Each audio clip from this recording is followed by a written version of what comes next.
Hello dear students, welcome to my YouTube channel. Today I am back with my another video which is from class 12th Flamingo, an elementary school classroom in a slum. ये जो poem है ये हमारी class 12th flamingo text book से ली गई है। Poem number 2 जो है इसमें ये कंपोज किया है स्टीफन स्पैंडर ने। Poet exposed the condition of weaker section. He showed here the quality of education which is given to slum children. He also shows us the physical as well as educational condition of the slum children.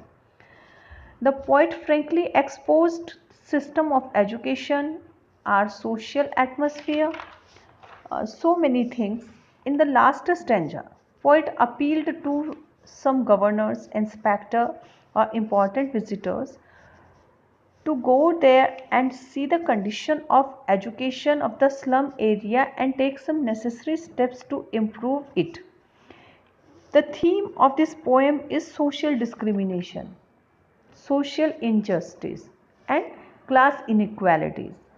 ये जो poem है आपके slum backward area के students पे लिखी गई है।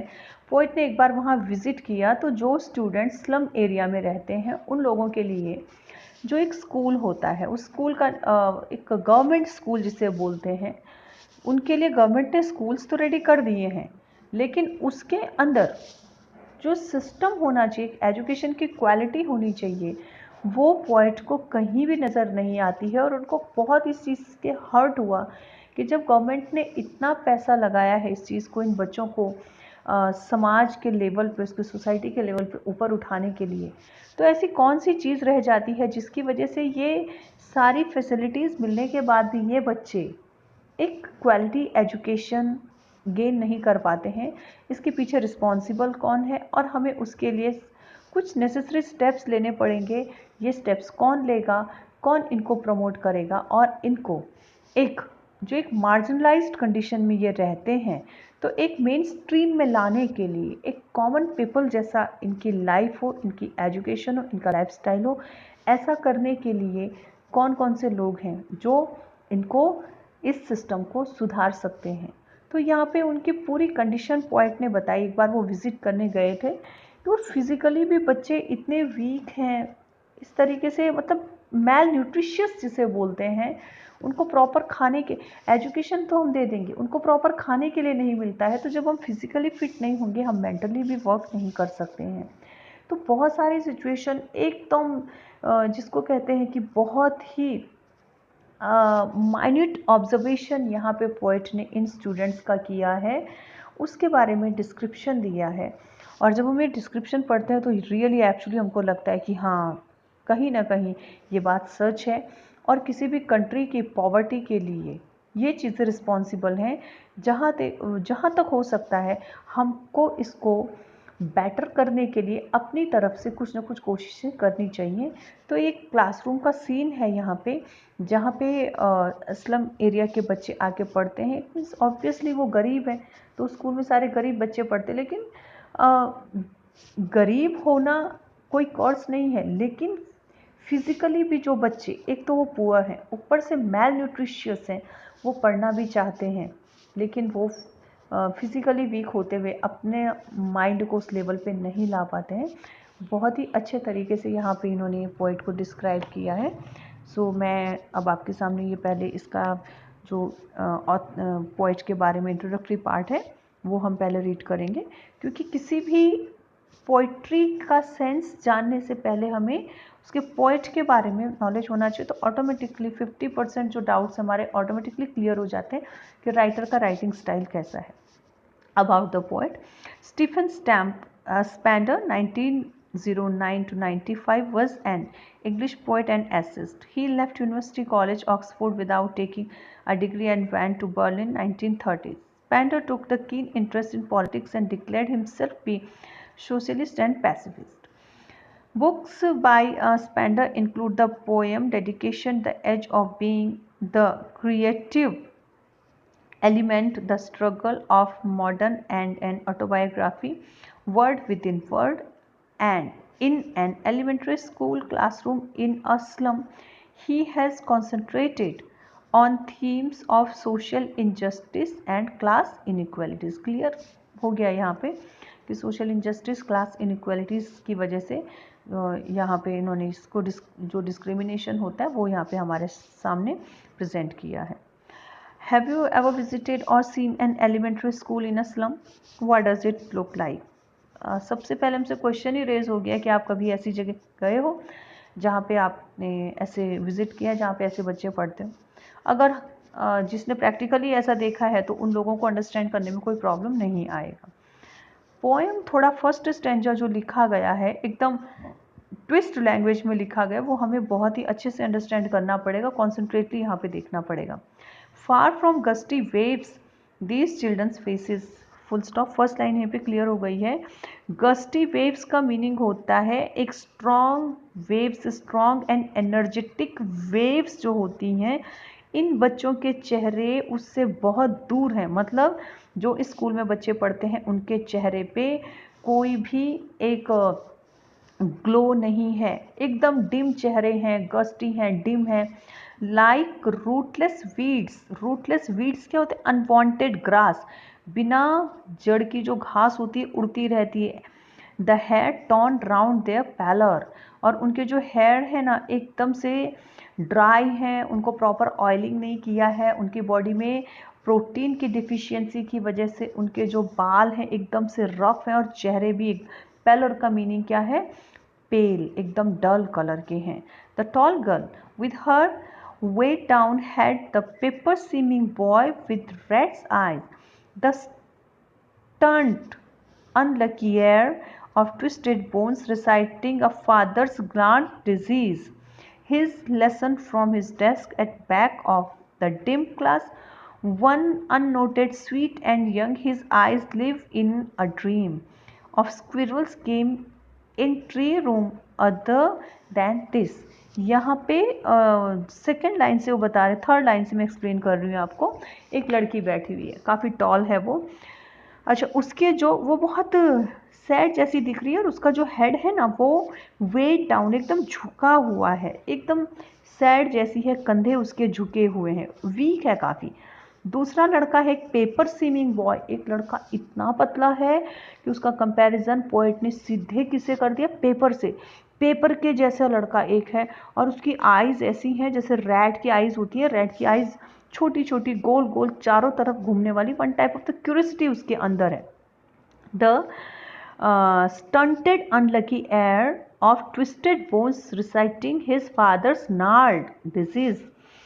अब उसके बाद वो जो लड़का है ना पेपर सीमिंग बॉय, वो कुछ उसको एक्चुअली पता है क्या है वो? उस एयर यहाँ पे जो दिया है, यहाँ पे हेयर दिया है, अनलकी हेयर. मतलब एक बड़ी अजीब सी बात है, पता है उसके साथ उसके फादर को जो ट्विस्टेड बोन की एक डिजीज़ थी, उसको रिकेट्स या कुछ और बोलते हैं. रिकेट्स बोन का प्रॉब्लम होता है. विटामिन डी की डेफिशिएंसी से आपकी बोन्स जो हैं एकदम ट्विस्टेड हो जाएंगी. वही उसको हेयर में मिला है. इट मीन्स द हेरिडिटी में मिला है उसको. वो बेचारा लड़का, उसके पापा को वो बोन्स का प्रॉब्लम है, उसकी हड्डियाँ मुड़ी हुई हैं, इसीलिए इसको भी यही मिला है. रिसाइटिंग अ फादर्स नार्ड डिजीज. नार्ड मतलब ट्विस्टेड. उसको भी, उसके पापा को जेनेटिक ये डिजीज़ उसके अंदर आ गई है. His lesson from his desk at back of the dim class, one unnoted, sweet and young, his eyes live in a dream of squirrels game in tree room other than this. यहाँ पे अब उसको बता रहे हैं कि दूसरा जो बच्चा है एकदम लास्ट में बैठा हुआ है, उसको कोई नहीं देख रहा है, स्वीट एंड यंग है, लेकिन उसकी जो आंखें हैं ना वो एक्चुअली उसका ध्यान पढ़ाई पे नहीं है.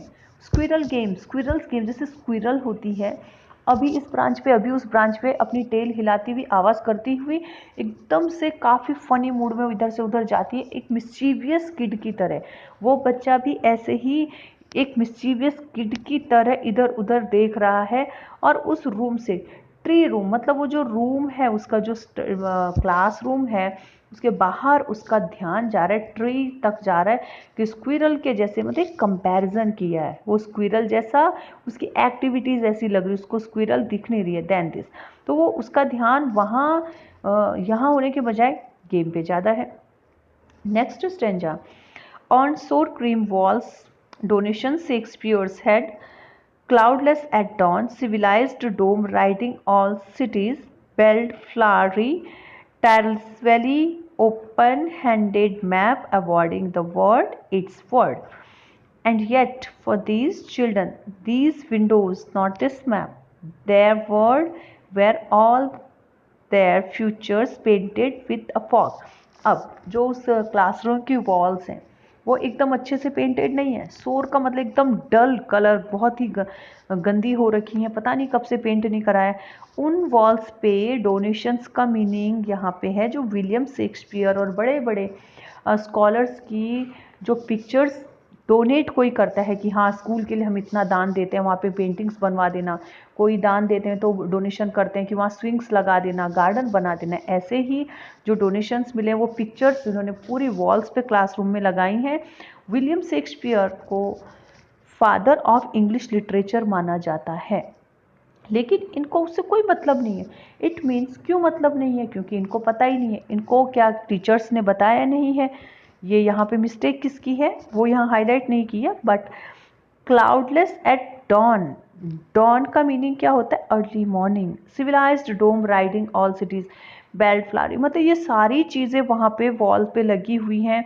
एकदम जो नया सवेरा होता है ना, riding all cities and the belt flowery, tireless valley, open handed, वो मैप वहाँ पे लगे हुए हैं, कुछ वैली के पिक्स हैं, फोटोज सब कुछ लगे, लेकिन कुछ इनको मतलब उनको पता ही नहीं है कौन सी जगह।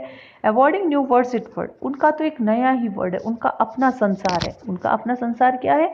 And yet for these children, उन बच्चों के लिए उनका संसार वो खिड़की है जहाँ पे वो बैठे हैं, वो विंडो बाहर देख रहे, उस विंडो से बाहर उनका स्लम एरिया दिखता है। नॉट दिस मैप, इस मैप से उनको कोई लेना दे।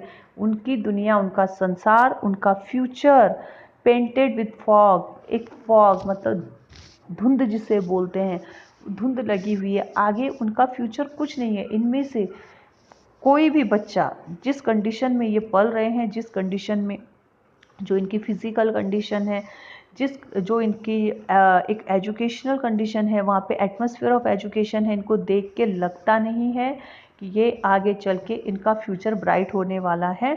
ये इनके फ्यूचर पे आगे एकदम फॉग लगा हुआ है, एक धुंध है, कुछ देखा नहीं जा सकता है कि ये बच्चे क्या बनेंगे। A narrow street sealed in which a lead sky far far far from rivers, capes and stars of world। ये इनका आगे का रास्ता पता है क्या है? ये स्कूल से छूटेंगे, एक नैरो सी स्ट्रीट जाती है सीधे, लेड स्काई एकदम मतलब ड्राई, जैसे कि ग्रेइश कलर का, राख जैसा उस कलर का स्काई है, कुछ मतलब शाइनिंग नहीं है इनकी ज़िंदगी में। और इनको रिवर्स से मतलब नहीं है, कोई माउंटेन केप से मतलब नहीं है, स्टार्स ऑफ द वर्ल्ड, दुनिया संसार से कोई मतलब नहीं है इनको। इनके शब्द ही क्या है? स्कूल से घर, घर से स्कूल। जैसे ही स्कूल से घर जाएंगे, रास्ते में इनका जो स्लम एरिया, जो स्ट्रीट है, गंदी सी गलियाँ, एकदम से बस वहाँ जाएंगे, ये कुछ सोच भी नहीं सकते हैं। Surely Shakespeare is with the map a bad example, with the ships and suns and love the tempting them to steal for lives that the slyly turn in their cramped holes from fog to endless night. On their slag heap these children wear skins peeped through by bones and spectacle of steels, with the mended glass like bottle bits on the stone, all of the time of the space of foggy slum, so blot their maps with the slums as big as doom। इस stanza में बहुत एक आयनी बता रहे हैं poet कि surely Shakespeare उनके लिए एक विक्ट मैन, एक पागल इंसान या फिर एक खराब इंसान या फिर किसी काम का इंसान नहीं हो सकता है। क्यों? या फिर बैड एग्जाम्पल, क्योंकि उनको उस चीज़ के बारे में बताया ही नहीं है कि विलियम शेक्सपियर कौन है। शिप्स चलते हैं, ships obviously seas and ocean में चलते हैं, सनराइज़ होता है, सनसेट होता है, एक थ्रिलिंग एक्सपीरियंस ज़िंदगी में होता है। बहुत सारे टेम्पटेशंस होते हैं, जैसे हम कभी किसी हिल स्टेशन पे जाते हैं, किसी रिवर पे जाते हैं, जोग्राफिकल टूर पे जाते हैं, तो वो प्लेस हमें फैसिनेट करता है अपने लिए। लेकिन ये बेचारे तो स्कूल से घर, इनके पास इतना पैसा ही नहीं है कि ये कहीं वर्ल्ड टूर पे जाएं। वर्ल्ड टूर पे क्या, स्कूल के टूर पे भी जाने के लिए इनके पास पैसे नहीं होते हैं। तो यहाँ पे किसकी रिस्पॉन्सिबिलिटी बनती है कि इनको एटलीस्ट थोड़ा तो अपने एरिया से बाहर की जगह दिखाएं कि इनके मन में लगे उनकी लाइफ तो कैसी है, एकदम से मतलब turn to their cramped holes, मतलब उनके टूटे फूटे जो घर होते हैं, अंडरग्राउंड होम्स होते हैं, उन जगह पे बस वो जाते हैं, बस वही है उनके लिए। इस फॉग से क्या ये इनकी जो एंडलेस नाइट है ये कभी दूर होगी? On their slag heap this children wear skin, और एकदम से जो मिट्टी के गंदगी के ढेर होते हैं, सॉरी पेज टर्न करना रह गया था, हाँ दिस वन, इस पेज का मैं फर्स्ट स्टैंजा एक्सप्लेन कर रही हूँ। हाँ, तो slag heap this children wear skin, इन इतने मतलब गंदगी के ढेर में ये लोग रहते हैं, और ये बेचारे बच्चे, इनकी बोन्स होती हैं और बोन्स पे ही चिपकी हुई स्किन होती है, उसके बीच में फैट जो एक चीज़ होती है, एक जिससे हेल्दी, जिसको बोलते हैं एक हेल्दी किड्स, वो ऐसे नहीं है। हड्डी पे एकदम से इनकी हड्डियों पे ही इनकी स्किन चिपकी हुई होती है, इतने वीक होते हैं, इतने बेचारे मैल न्यूट्रिशियस होते हैं। और उनके जो स्पेक्टिकल्स हैं ना, वो मतलब पता है इन लोगों ने मिंट करके पहने होते हैं, और कई बार तो इनके ग्लासेस भी ब्रोकन होते हैं। इट मीन्स इनके पास कोई चीज़ अगर टूट फूट गई तो उसको रिपेयर करने के लिए भी इनके पास पैसे नहीं होते हैं। All of their time space are foggy slum, हर वक्त उन लोगों का टाइम, उनका स्पेस बस वही फॉगी स्लम में गुजरता है। So blot their maps and the slums as big as doom, ये इनकी लाइफ मैप में क्या है, कौन सी इतने सारे ब्यूटीफुल प्लेसेस के नेम जैसे दिए हैं, है ना, टायरलिसिस वैली दिया है, तो ये सब दिए हैं, कोई मतलब नहीं है। रिवर्स क्या होती हैं, रिवर बैंक्स, ओशन, बीचेस, कुछ उनको देखा ही नहीं है, उनको क्या पता कि नेचर की ब्यूटी क्या होती है। मैप उनके लिए प्लॉट है। अब ये हमेशा एज बिग एज डूम, ये हमेशा एक अंधकार में रहते हैं, एक जिसको बोलते हैं कि ये नहीं, आगे चल के ये नहीं बढ़ पाएंगे as big unless governor, inspector, visitor, this map become their window, and these windows that shut upon their lives like catacombs break upon till they break the town।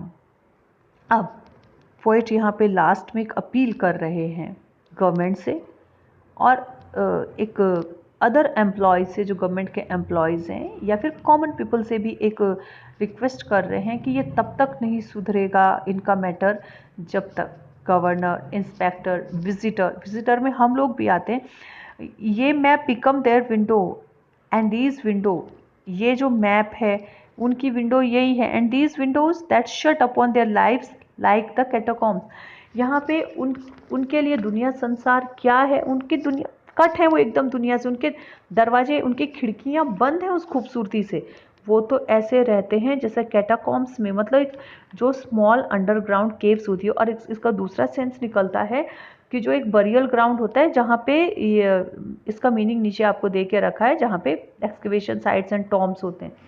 It means एक ऐसी दुनिया जहाँ से निकलना मुश्किल है। ब्रेक को break open till they break the town, ये तोड़ो, इन दीवारों को तोड़ो जब तक कि ये पूरे टाउन की दीवारें नहीं टूट जाती हैं। एंड शो द चिल्ड्रन, और उन बच्चों को ग्रीन फील्ड्स दिखाओ, green fields, and make their word run azure the gold sand, and let their tongues run naked into books, the white and green leaves open history theirs whose language is sun।